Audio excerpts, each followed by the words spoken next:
ভূত, আত্মা, প্ৰেতাত্মা এইবোৰ আচলতে কি? মানুহৰ মনত সদায় এটা প্ৰশ্ন থাকে, আচলতে ভূত সঁচাকৈ আছে নে ভূত বোলা কোনো বস্তু নাই? আপুনি যদি এই টপিকটোৰ ওপৰত মানুহক প্ৰশ্ন বা মতামত জানিবলৈ যায়, তেতিয়া দেখিব যে মানুহ দুটা ভাগত ভাগ হৈছে। কিছুমানে ভূত আছে বুলি উদাহৰণসহ আপোনাক যুক্তি দিব, কিন্তু তাৰ বিপৰীতে কিছু সংখ্যক এনেকুৱা মানুহো ওলাব যি আপোনাক ভূত নাই, আজিলৈ মই দেখা নাই আৰু মই বিশ্বাস নকৰো তেনেকুৱা বুলিও কোৱা মানুহ ওলাব।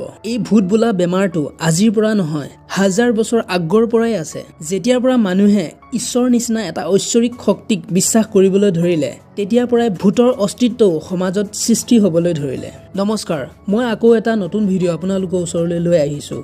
এই ভিডিঅ'ত ভূতনো আচলতে কি তাৰ বিষয়ে জানিবলৈ চেষ্টা কৰিম।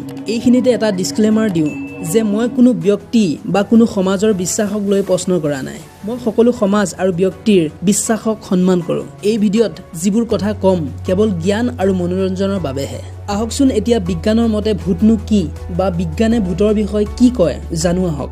বিজ্ঞানৰ মতে ভূত হ'ল মানুহৰ মনত সৃষ্টি হোৱা এটা কৌতূহল, ভয়, বিশ্বাসৰ পৰা সৃষ্টি হোৱা অস্পষ্ট ধাৰণা মাথো। চাওক, বিজ্ঞানে কোনো আকাৰ আকৃতি থকা কোনো ভূতজাতীয় বস্তুৰ উপস্থিতি চিধা মানা কৰিছে যদিও কিন্তু স্পিৰিট বা কিবা এটা শক্তিৰ লেখীয়া বস্তু নথকাৰ কথা নুই কৰা নাই। বিজ্ঞানৰ বহুতো মানুহে আজিও ভূত সঁচাকৈ আছে নে নাই ইয়াৰ ওপৰত গৱেষণা চলাই আছে। আৰু কিছু বিজ্ঞানে ক'ব বিচাৰে আমি মানুহে কল্পনাৰে বনাই লোৱা আকাৰ আকৃতি তেনেকুৱা একো বস্তু পৃথিৱীত নাই, যদিও কিন্তু কিবা এটা বস্তু আছে যিটো হয়তো কিবা শক্তি হ'ব পাৰে, যাক আমি মিছাতে ভূত নাম দি বিভিন্ন কাল্পনিক ৰূপ দি ভয় কৰোঁ, বা হয়তো ই এটা মানুহৰ মনত সৃষ্টি হোৱা বেমাৰৰ লক্ষণ, ভ্ৰম, বা যিটো প্ৰকৃততে সঁচা নহয় যদিও আমাৰ মগজুৱে ইয়াক সঁচা বুলি অনুভৱ কৰে, তেনেকুৱা কিবা হ'ব পাৰে। আৰু ই ইমানে সঁচা নিচিনা লাগে যে আমি পাহৰি যাওঁ আচলতে আমি কি দেখিলো বা আমি সঁচাকৈ দেখিছো নে নাই দেখা। বস্তু এটা কি দেখিছো নে নাই সেইটো আমাৰ প্ৰথমতে চকুৱে দেখে,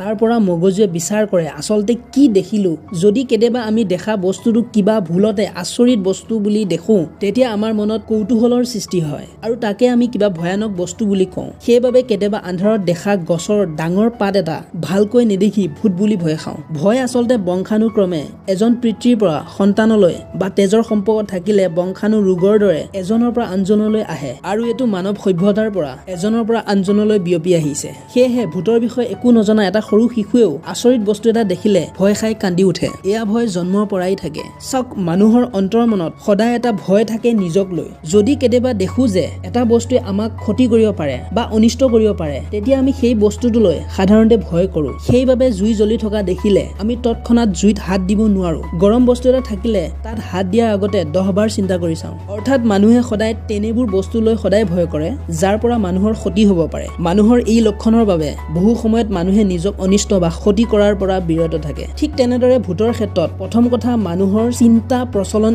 এই যে ই আমাক ক্ষতি কৰিব পাৰে। তদুপৰি ভূতৰ সঠিক আকাৰ আৰু প্ৰকাৰ বিষয়ে আমাৰ জ্ঞান কাল্পনিক আৰু অস্পষ্ট, গতিকে এই ক্ষেত্ৰত এটা কৌতূহল সদায় থাকে। এই ভয় আৰু কৌতূহল মিলি ভূতলৈ ভয়টো বহুত বেছি হৈ যায়। চিধা কথাত ক'বলৈ গ'লে আমি চিনেমাত মানুহৰ মুখত বা কিতাপত পঢ়ি অহাৰ দৰে কোনো ভূতৰ এই পৃথিৱীত অস্তিত্ব নাই বা আজিলৈকে সঠিক প্ৰমাণ পোৱা নাই। কিন্তু এটা শক্তি থকাৰ কথা বিজ্ঞানেও স্বীকাৰ কৰে। হয়তো ই আমাৰ মন মগজুৰ বেমাৰ বা শক্তি বা কিবা বায়ুৰ মাজত বিক্ৰিয়াৰ ফলত সৃষ্টি হোৱা অদৃশ্য প্ৰবাহ হ'ব পাৰে, কিন্তু ই আমাক কেতিয়াও ক্ষতি কৰাৰ উদাহৰণ প্ৰমাণ সহকাৰে নাই। গতিকে আমি ভূত আছে বুলি ভয় কৰি থকাৰ কোনো কাৰণ নাই। ই কেৱল আমাৰ মনত থকা ভয়, শংকা, কৌতূহলহে। মাথো মনক যদি স্থিৰ কৰিব পৰা যায়, আপুনি সকলো সময়তে সকলো ঠাইতে যাব পাৰিব। চাব, আপুনি যদি ভয় নকৰে, মনক যদি স্থিৰ কৰে, আপোনাৰ কোনো ক্ষতি নহয়। বিজ্ঞানে এটা কথা কৈছে যে যেতিয়া মানুহৰ মৃত্যু হয়, তেতিয়া তেওঁৰ শৰীৰত থকা শক্তি, যাৰ দ্বাৰা তেওঁৰ জীৱন আছিল, যাৰ দ্বাৰা তেওঁৰ হৃদযন্ত্ৰটো সকলো সময়তে কঁপি আছিল, যাৰ দ্বাৰা তেওঁৰ হাতেৰে কাম কৰিব পাৰিছিল,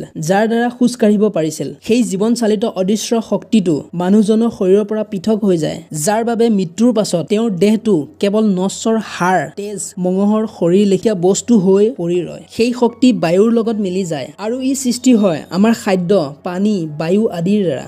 যেতিয়া আমাৰ শৰীৰত শক্তিৰ সৃষ্টি হয়, বায়ুত মিলিত হোৱা এই জীৱন চালিত শক্তিক হয়তো মানুহে জীৱ বুলি কয় আৰু এই শক্তি বায়ুত মিলি যোৱাৰ পাছত যেনেকৈ কোনো এটা বস্তু মাটিত মিহলি হৈ মিলি যায় ঠিক তেনেদৰে এই শক্তিও সময়ৰ পাছত বায়ুৰ লগত মিলি বায়ুৰ গেছলৈ পৰিৱৰ্তন হয় মূল কথা হ'ল প্ৰকৃতিৰ পৰা সৃষ্টি হোৱা বস্তু আকৌ প্ৰকৃতিত মিলি যায় আৰু যদি আপুনি ভাবে ইয়াকে ভূত বুলি ক'ব পাৰে কিন্তু ই আপুনি ভবাৰ দৰে নহয় ই এটা শক্তিহে যাৰ কোনো অস্তিত্ব অনুভৱ কৰিব নোৱাৰো ই আমাক কোনো ক্ষতি কৰিব নোৱাৰে ই সদায় আমাৰ লগতে থাকে ইয়াক আপুনি আত্মা ভূত জীৱ ঈশ্বৰ সকলো বুলি ক'ব পাৰে ঈশ্বৰ কি এই বিষয়ে বেলেগ এটা ভিডিঅ'ত কেতিয়াবা কম সেয়েহে মানুহে কয় আমাৰ মনতে ঈশ্বৰ থাকে বিজ্ঞানতো ঈশ্বৰৰ বৰ্ণনা তেনেদৰে দিয়া আছে আপুনি যেতিয়া সকলো ধাৰ্মিক গ্ৰন্থ পঢ়িব বিজ্ঞানৰ বহুত কিতাপ পঢ়িব তেতিয়া বুজিব সকলো শেষত এই জীৱ আত্মাই হৈছে পৰমাত্মা ই আমাৰ ভিতৰতে থাকে আৰু ইয়ে ভূত ঈশ্বৰ সকলো ইয়াৰ দ্বাৰাই আমাৰ অস্তিত্ব থাকে ইয়াৰ অবিহনে আমি কেৱল এটা বস্তুহে মাথো গতিকে আজিৰ পৰা যদি ভূতলৈ ভয় কৰে ভাবিব যে ই আমাৰ মনৰ কেৱল ভয়হে ভূত বোলা একো বস্তু নাই আৰু যদি আছেও ই এটা বায়ুত থকা গেছৰ দৰে বতাহৰ দৰে এটা বস্তুহে ই আমাৰ একো ক্ষতি কৰিব নোৱাৰে সেয়েহে ভূত বাহিৰত নহয় মানুহৰ মনৰ ভিতৰতহে থাকে ইয়াক দূৰ কৰক এইখিনিকে কৈ আজিলৈ ইমানতে শেষ কৰিলো আকৌ লগ পাম এটা নতুন ভিডিঅ' ধন্যবাদ